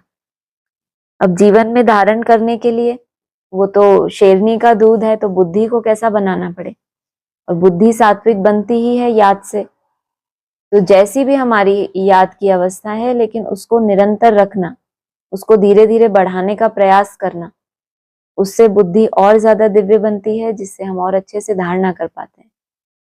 तो सिर्फ ज्ञान का मंथन नहीं, लेकिन उस ज्ञान को जीवन में कैसे लाना है, कैसे कैसे अपना करेक्शन करना है, दिव्य गुणों को लाना है। गुण तो सभी ब्राह्मणों में है, लेकिन दिव्यता आ जाए उनमें, हम देने वाले बन जाए। हाँ जी। हाँ जी दीदी, फिर इसी से मतलब मिला जुला है कि मतलब याद के ऊपर सारा मदार है। हाँ। तो यथार्थ याद बोला है बाबा ने, यथार्थ याद। हाँ जी। तो याद जो हमारी मतलब बदलती आई है ना ड्रामा के अनुसार, तो दीदी अब जो है ना एवेक्ट नाम बोला है कि, तो उसका मतलब ये याद कैसे होगी? याद की यथार्थ विधि उस हिसाब से बताया, उनको वो देना नहीं। तो यथार्थ विधि हमारी बुद्धि की एकाग्रता। कभी आप मुरली, ऑडियो मुरली जो लास्ट में चली है उसमें सुनेंगे तो पता चलेगा, साकार मुरली में भी है कि यहाँ तुम 15 मिनट बैठे रहे। अब वो 15 मिनट में से कितने मिनट तुम्हारी बुद्धि बाप में लगी रही और कितने मिनट यहाँ वहां भटकी, तो वो नोट करना चाहिए। ये है एक्यूरेट। किसको याद कर रहे हैं वो हर एक का अपना अपना है, जिसको जैसा सहज हो वैसा याद करे। उसके लिए हम किसी को फोर्स नहीं कर सकते, क्योंकि याद करने के लिए प्यार भी चाहिए। ये तो फिर एकदम लॉजिकल वाला हो जाएगा कि ऐसे याद करो। याद करने के लिए संबंध चाहिए, स्नेह चाहिए, तो वो जैसा जिसको अनुभूति हो, लेकिन उसमें वो टूटे ना, जितना मिनट वो कंटिन्यू है वो है यथार्थ। बाबा ने एक मुरली में बोला है बहुत क्लियर कि जितना समय तुम्हारी बुद्धि बाप के साथ जुड़ी रही, केवल वो ही याद है, यहाँ वहां भटकी, वो सब याद में काउंट नहीं होता। तो हम तो अभी इसीलिए कहते हैं कि हम याद काउंट नहीं करते, हम अभ्यास काउंट करते हैं। लेकिन बीच बीच में उसमें कोशिश तो यही करनी चाहिए कि यथार्थ अपना एक्यूरेट भी निकालें कि इतना मैंने अभ्यास किया, उसमें से इतने मिनट मेरे एकदम अच्छे वाले, तो कहेंगे वो यथार्थ है। जैसा उसका अर्थ है, अपने को आत्मा समझ बाप को याद करना। ये तो नहीं बोला अपने को आत्मा समझ अपनी देह को भी देखो फिर संकल्प भी चलाओ, कुछ भी नहीं है उसमें सिवाय आत्मा के और बाप के। हाँ जी। दीदी ये थोड़ा सा मतलब ऐसे है ना कि ज्योति बिंदु, बाप ज्योति बिंदु है, तो उसको मतलब याद करने के लिए आधार चाहिए ना। जैसे अपने आत्मा को भी बाबा कहते हैं ना फिर बाप के लिए कि बिंदी बिंदी तो सबकी एक जैसी है, तो तुम कौन सी बिंदी को याद करोगे, तो फिर मतलब वो हो जाएगा ना। हाँ जी, हो गया। वरना वही मैं बात कह रही हूँ आपसे कि याद के लिए संबंध चाहिए। लंबे समय से ब्राह्मण बने हैं तो आज तक भगवान को याद किया कि नहीं किया? किया होगा ना। तो कुछ तो विधि अपने लिए ऐसी लगी होगी कि ये विधि मेरे लिए सहज है। नहीं तो कोई कोई आत्माएं तो अभी विजय माला के जो 10% है, वो तो कोई निराकार को याद करते हैं, कोई ब्रह्मा बाबा को याद करते हैं, कोई किसी रूप से, तो भी उनका माला में पद कैसे फिक्स हो गया? मुख्य आपकी एकाग्रता है, ना कि व्यक्तित्व की आप कैसे याद कर रहे, कौन सी बिंदी को याद कर रहे। आप जब स्वरूप निष्ठ हो गए, आत्मिक स्थिति में टिक गए, तो बाप आपके साथ ही है। इस बात को समझना है। पहले कंडीशन है अपने को आत्मा समझ, और वो ही बहुत भारी है। आत्मा समझ के आपको जो विधि सहज लगती है, जैसे भी, बस आपका मन एकाग्र होना चाहिए। विधि आपके लिए कोई नई बना के आपको कोई दे दे, आपको अगर वो पसंद आती है तो आप वैसा करो। किसी भी विधि से अपने मन को किसी एक जगह टिकाना है आपको। किसी की कोई मनपसंद चीज होती है, वहीं वो ज्यादा समय टाइम बिता सकता है। ऐसे कोई तीसरे का बनाई हुई ड्रिल आपको दे दें कि अब आप ये ड्रिल करो, यही यथार्थ है, ऐसा नहीं है।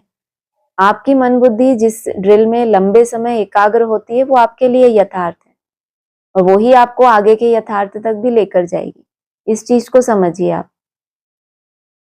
हाँ जी।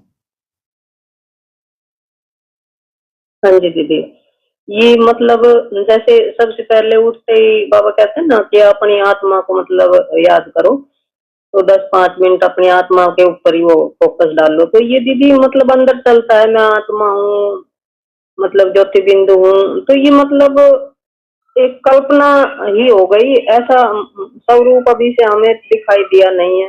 ये कहते हैं ना स्वरूप निष्ठ, तो ऐसा हम तो नहीं हुए दीदी। तो फिर ऐसा मतलब कैसे एहसास होगा, अपने को आत्मा समझेंगे तो अपनी आत्मा को देखेंगे, तभी बाबा ने कहा है कि बाप मतलब नजर आएगा। अभ्यास से ही होगा ना, हर चीज के लिए अभ्यास चाहिए।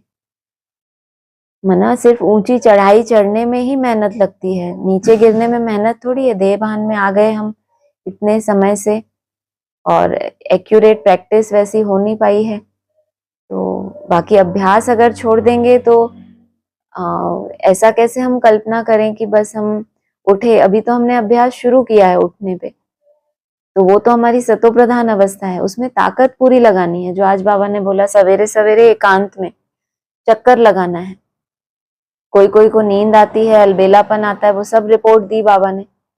तो वो जो अभ्यास, बाबा कहते थे ना, अभ्यास करते करते जड़मत भी कैसी हो जाती है, एकदम सुजान हो जाती है। तो बार बार अभ्यास करेंगे पॉइंट ऑफ लाइट को इमर्ज करके उसको देखने का। बहुत अपना सिर नहीं दुखा लेना है, लेकिन महसूस बार बार चिंतन में ये रहे कि मैं फलानी इंद्रियों से आत्मा ये कर्म कर रही हूँ। तो जब सारे दिन में बीच बीच में करेंगे तो आपको अमृत वेला ऐसा वो नहीं लगेगा मेहनत कि महसूस ही नहीं हो रहा। सारा दिन में भी उसको कंटिन्यू करना है। कर्म योग का अभ्यास अमृत वेले में सहयोग देगा। नुमा शाम जो है हमारा, जो भी आपको समय मिले खास अभ्यास करना है। इसीलिए तो बोला ये सबसे बड़ी मेहनत है। अगर ऐसे हमें उठते से ही अनुभव हो जाए मैं आत्मा हूं और दिख रही है अलग से, चमक रही है, प्रकाश फैल रहा है, तो ये तो बहुत से ब्राह्मण कर लें। जरूर इस सब्जेक्ट में बहुत मेहनत है, तभी तो होपलेस हो जाते हैं ना। तो मेहनत वही है कि इसमें बहुत समय लगता है। कितने हमारे अनेक जन्मों के कितने परसेंटेज के संस्कार हैं, हमें कुछ नहीं पता। तो वो सब चुकतू होने में, उसके छिलके उतरने में, परतें हटने में टाइम लगता है। हाँ जी। हाँ जी दीदी। और एक है कि ये कल की मुरली में ये है, ये जो मतलब संगठन क्लास की, तो ये उदय शंकर डांस उसमें बताया है। ये दीदी मतलब उदय शंकर का क्या अर्थ है? उदय माना तो और उदय शंकर है या उदय शंकर है? उदय शंकर डांस मुझे तो इतना पता नहीं, लेकिन उदय माना तो उगना ही होता है, इतना पता है। बाकी इस बारे में सुना नहीं है ज्यादा, पता नहीं। नहीं दीदी, ये तो अक्षर तो ठीक है, उदय शंकर ही बोल रहा मतलब हाँ। बाबा ने।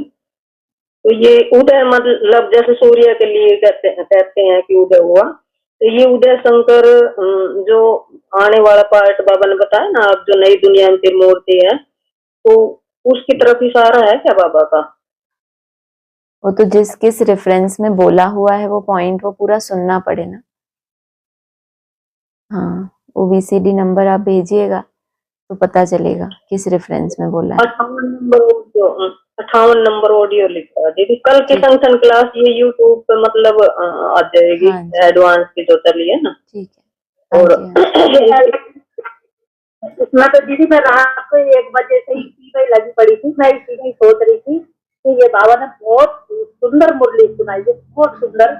सारा अपने वो नई दुनिया के ऊपर सुना दिया है। बिल्कुल। इसमें डबल विदेशी के ऊपर भी हाँ जी, विदेश बहुत अच्छा। ये ये भी वो परोपकारी भी होते हैं, जो श्रेष्ठ श्रेष्ठ बनते हैं। ऐसे तो काफी अच्छी बोली बताई। मेरा बड़ा मन लगा, मुझे ना नींद आई ना मुझे आलस आया, मुझे कुछ नहीं आया, लेकिन मैं इसको वो अभी भी सामने रखकर बहुत मंथन चल रहा है मेरे अंदर। मैं अपने अंदर देख रही हूँ कि मेरे अंदर क्या क्या इसमें से गुण धारण हुए हैं, क्या क्या मेरे अंदर ठीक है, क्या क्या नहीं है, मैं कहाँ कमी मेरे अंदर विराजमान हो रही है। मैं ये सोच रही थी, लेकिन इसमें बाबा ने बोला है कि तुम्हारी मुट्ठी में तुम्हारी तकदीर है, कर्म भी श्रेष्ठ हो गए और संकल्प भी श्रेष्ठ हो गए, लेकिन बाप समान बनने की बाप समान बनने की कमी रह रही है। बाप को दिए ज्ञान को बाबा कहते हैं मुझे प्रैक्टिकल करने वाले पसंद है। अब माना कच्चा खा लिया हमने, ये सब कर लिया, तो ये तो चलो ठीक है, ये तो दुनिया वाले भी कर रहे हैं। हम तो इसमें तो कोई बहुत नाम बढ़ाई नहीं है हमारी, लेकिन हम प्रैक्टिकल करें तो करें क्या? हमें ये समझ में नहीं आ रहा कि हम जो बाप को पसंद खुश करें, बाप को मतलब वो करें, प्रसन्न करें। तो ये मेरे दिमाग में घूम रही है बात, तो ये को कैसा कर्म करूं मैं, ये समझ में नहीं आ रहा। आपको भट्टी में महामंत्र मिला तो था, क्या करना है? वो क्लासेस दोबारा सुनिए हाँ, तो वो आपको रिपीट हो जाएगा। अपना जो चार्ट का टारगेट है वो रोज पूरा करना हमारे लिए यही सबसे बड़ा कर्म है। याद ही सबसे बड़ा कर्म है, इसी में सबसे ज्यादा मेहनत है। बुद्धि को रिफाइन करते जाना, एकाग्रता उसकी बढ़ती जाए, मंथन से धीरे धीरे हम सागर की गहराइयों में जाएं, यही हमें करना है जो किसी ने नहीं किया। जैसे कच्चा दुनिया में बहुत खाते हैं, ऐसे मंथन भी तो ब्राह्मणों की दुनिया में बहुत करते हैं। तो अभी हमें मंथन से पार जाके धीरे धीरे गहराई में जाने का प्रयास करना है। ढेर सारे डायमंड इकट्ठे करके बाबा की झोली में डालने हैं। हाँ जी। दीदी इसके ऊपर थोड़ा सा मैं बताऊं, ये मुरली का, ये बाबा ने कहा है बाप समान मतलब बनना है तो दृष्टि और मुख से मतलब बाप की प्रत्यक्षता तुम्हारे चेहरे से ही होनी चाहिए दीदी। बिल्कुल होगी ना, अव्यक्त वाणियों में आता ही है। दृष्टि से और चलन से। दृष्टि तो सिविल बनती है, जिनकी दृष्टि सिविल बन जाती है वो पास विद ऑनर की लिस्ट में आते हैं। सोचो दृष्टि का सिविल बनना कितनी टेढ़ी खीर होगी। कितने ब्राह्मण ऐसा महसूस करते हैं हम तो प्योरिटी है दृष्टि में, वाइब्रेशन अच्छे हैं, लेकिन सिविल आई बनना 8 ही बनते हैं बाबा ने कहा है, तो ये कितनी बड़ी सब्जेक्ट होगी। इसीलिए कहा हमारी समझ जैसे जैसे बढ़ेगी, कैसे विकारों के अंश होते हैं, क्या क्या उनके सूक्ष्म रूप हैं, अंदर जर्म्स हैं, कैसे हैं वो, कैसे उनको खत्म करना, और योग बल में वो सब कुछ कवर होता है। ऐसे नहीं कि हम बैठ के ढूंढते हैं कि आज हम सिविल आई की गहराई ढूंढे, ऐसा नहीं है। एक ही सब्जेक्ट में ये सब कुछ आपका टारगेट बहुत बड़ा है कि दृष्टि को सिविल बनाना है। तो वही चीज है कि जिनसे हमारा स्नेह ज्यादा होता है उनको हम किस नजर से देखते हैं, दूसरे जो होते हैं उनको किस नजर से देखते हैं, ये तो बहुत से ब्राह्मण समझ जाते हैं। तो मोटे रूप हैं ये, तो क्रोध आता है तो दृष्टि कैसी हो जाती है। आंखों से प्यार से देखते हुए भी अंदर से किसी के प्रति कैसा संकल्प चल रहा है। कोई कोई के पास ये कला होती है, ऊपर से बहुत अच्छे से प्यार से मिलेंगे, अंदर की दृष्टि अच्छी नहीं है, उसको कहते हैं अंतर्दृष्टि, वो कैसे सिविल होनी है। तो इन चीजों को आने में टाइम लगता है, लेकिन प्रत्यक्षता होनी इसी स्टेज से है। हाँ जी। हाँ जी दीदी, और ये मतलब वर्ड आता है ना कि मतलब बाप समान बनना है, तो बाप समान बनने के लिए मतलब क्या, बाप को कैसे देखें? ये बाप, जो 32 गुण दिखाए हैं मतलब उसमें बाप के जो एक एक गुण अगर अव्यक्त आपने जो, याद कर भी लिया तो एक एक गुण के समान कैसे बनेंगे। बाप गुणों का सागर, शांति का सागर, तो ऐसे सोचने से हम थोड़ी बन जाएंगे। हमें एक विधि मिल गई है चार्ट बनाने की, इस चार्ट को लगातार बढ़ाने की। इसके 4 स्टेप्स हैं, 4 घंटे, 8 घंटे, 12, 16। तो हमें स्टेप तो दे दिए हैं, फिर हम क्यों उलझे कि हमें करना क्या है। जब एके साधे सब सधे हो रहा है तो फिर हम बहुत सी बातों में भटके ही क्यों। अपना वो टारगेट लें चार्ट का, अपनी एकाग्रता को धीरे धीरे बढ़ाएं। तो वो जो गैप है आपके संकल्पों का, बहुत संकल्प ना हो, कम से कम संकल्प हो, यही तो हमारी पढ़ाई है। तो बहुत ज्यादा इसका विस्तार भी नहीं है, बहुत अच्छे से ये पढ़ाई आप जान चुके हैं। बाबा ने बोला है 8 घंटे में कर्मातीत अवस्था होती है। तो बाप को देखना फिर समान बनना, ऐसे हम किसी को भी देख के उसके समान बन जाएंगे क्या। बाप को हमने लंबे समय साकार बाप को देखा, तो देखने से हम समान बन गए क्या। ऐसा नहीं होता, ऐसा होना होता तो बहुत पहले हो जाता। देखने से कुछ नहीं होता है, करने से होता है। हाँ जी। हाँ जी दीदी। और एक मतलब आता है ना कि मनुष्यों के पास 2500 की हिस्ट्री है, और सचिव त्रेता की हिस्ट्री मनुष्य के पास नहीं है, बाप के पास है। तो दीदी ये मतलब शूटिंग पीरियड में कौन सी हिस्ट्री की मतलब क्योंकि शूटिंग काल भी मतलब कई बार ये रिपीट हुआ है ना, तो इसके ऊपर थोड़ा प्रकाश डालिए। आदि में जब ब्राह्मणों की सृष्टि की स्थापना हुई तो जो फाउंडेशन था जिनके द्वारा सृष्टि बनी वो तो गुप्त हो गए। बाबा ने कहा सारा झाड़ खड़ा है लेकिन उसका वो जो मूल है वो तना दिखता ही नहीं है। तो आदि में जिन्होंने फाउंडेशन डाला तो वो गुप्त हो गई आत्माएं, प्रत्यक्ष नहीं हुई थी। सतो प्रधान अवस्था जो थी ब्राह्मणों की, जाओ उन बच्चों के पास बोला। फिर ये बाप लिखाते थे, बाबा लिखते थे, पीयू की वाणी चलती थी, भट्टी बनी आदि में। तो ये जो सतो प्रधान अवस्था में क्या कैसे हुआ, बाद में जो आत्माएं सेवा के रतन थे वो प्रत्यक्ष हो गए, लेकिन स्थापना के रतन तो गुप्त ही रहे तब भी। तो वो हिस्ट्री किसी के पास नहीं है। बाद में जिन आत्माओं के हाथ में हैंडलिंग आई है, चाहे वो ब्रह्मा बाबा हो चाहे उनसे आगे वाले हों, उनकी हिस्ट्री है ब्राह्मणों के पास। हाँ जी। हाँ जी, तो ये मतलब द्वापर युग के बाद की हिस्ट्री मतलब बताई ब्राह्मणों के पास, मनुष्य मतलब ब्राह्मण मतलब तो जब से तो ब्रह्मा बाबा ने शरीर छोड़ा तो बाबा ने यही तो कहा ना, द्वापर युग की शूटिंग शुरू हो गई। मम्मा बाबा का राज्य चला गया, औरों का राज्य आ गया, तब से इस ब्राह्मणों का वर्चस्व बहुत फैल गया चारों तरफ सेवाओं के आधार से। हाँ जी। बाकी आदि में जिन्होंने फाउंडेशन डाला और दूसरे थे सेवा के रत्न, मम्मा बाबा के जाने के बाद ही ज्यादा नाम वाला हुआ है ना विदेशों तक भी, तो वो गुप्त हो गए। जो आदि में तपस्वी आत्माएं थी, भट्टी बनी थी जिनकी, आदि स्वंत भी भट्टी बनती है लेकिन वो हिस्ट्री गुप्त रहती है, लेकिन लास्ट में तो प्रत्यक्ष होगी ना। हाँ जी। हाँ जी दीदी, अभी तक मतलब हमें तो क्लियर नहीं पता है ना, इसलिए पूछा। जो अभी नहीं पता है आगे चल के जब प्रैक्टिकल सामने आएगा, आदि वाली आदि स्वांत बाबा ने कहा ही है। तो बाबा ने कहा है आदि की बातों की याद दिलाकर बाबा अंत का इशारा दे रहे हैं। आदि की बातों का मंथन करने का कोई सार तो है नहीं, लेकिन क्योंकि आदि से अंत होना है इसीलिए बाबा ने आदि की कहानी सुनाई है।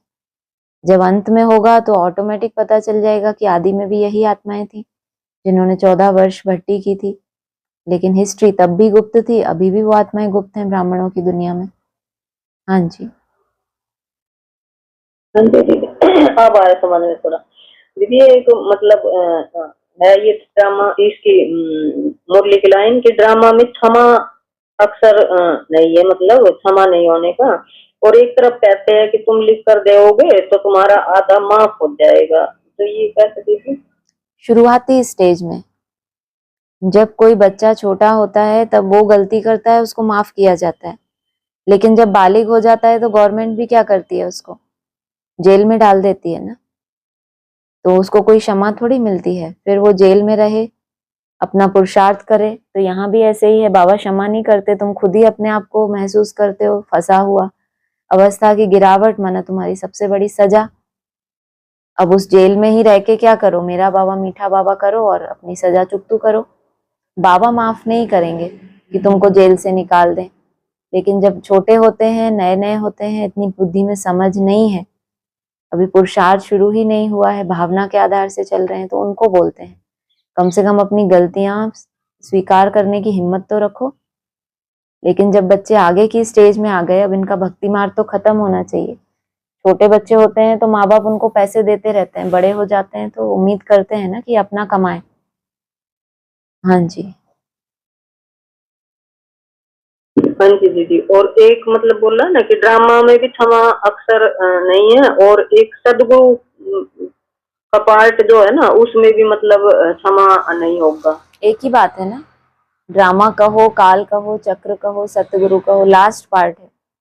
माँ बाप बच्चों के नाज नखरे सहन करते हैं, बाप ने बोला मैं माफ कर दूंगा, लेकिन ड्रामा में नहीं है। अभी तुम जहां आकर खड़े हो गए, लास्ट समय इसी की तो बाबा बात करते थे कि लास्ट समय में किसी का कुछ माफ नहीं होगा, धर्मराज के डंडे होंगे वहां पे। तो अभी वही समय है।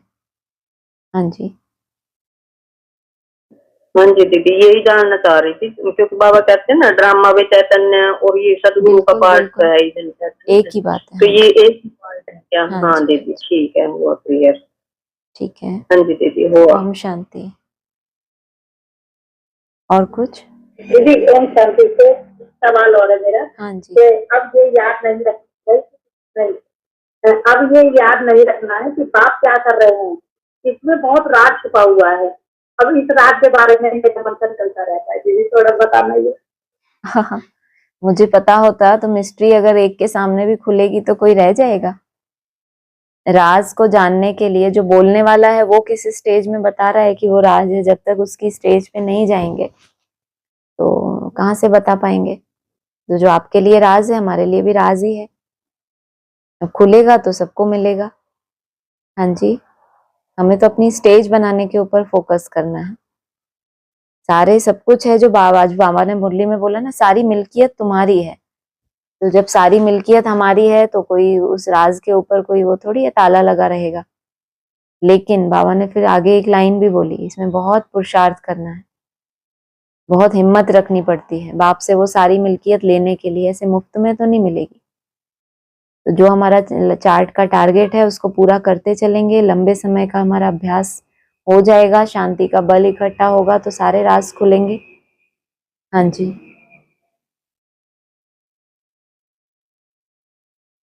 हाँ दीदी, और दीदी इसमें भी ना बहुत बहुत अच्छी अच्छी अच्छी वो बताइए अब एक बार में कि ये नई दुनिया का मेहमान है, इस मेहमान के बगैर नई दुनिया चेंज होने वाली नहीं है, चाहे बिल्कुल। कितना भी प्रयास कर लेना। हाँ जी। तो हम तो यही समझ रहे हैं कि जहाँ हम बैठे हैं ना बिल्कुल वही यही यही प्रैक्टिकल है, बस जो बिल्कुल। कुछ है अब यही पर है जो कुछ हाँ है। जी। हाँ जी। और बहुत यहाँ अच्छा। पे क्योंकि प्रैक्टिकल यहाँ मुरली की धारणा भी यहाँ पर पूरी पूरी हो रही है, हाँ और जी। बाप भी प्रैक्टिकल धारणा करा रहा है मुरली के हाँ द्वारा, जी। क्योंकि बोला है बाबा ने मुरली में, बच्चे भी बाप की प्रैक्टिकल स्टेज पर है, बच्चे भी प्रैक्टिकल स्टेज पर है, बाप भी प्रैक्टिकल स्टेज पर है। देखते हैं कौन कौन मुरलीधर बनेगा। हाँ जी, कृष्ण को टेढ़ा क्यों दिखाया है? जहाँ तक तो हमारी बुद्धि में बहुत ज्यादा इस मुरली को सुनकर एक वो हो रही है, मतलब सर्टिफिकेट बहुत अच्छा। हाँ कि जी, बाप कितना इशारा दे रहा है। हाँ जी, हाँ जी, बहुत अच्छा। ठीक है। ओम शांति।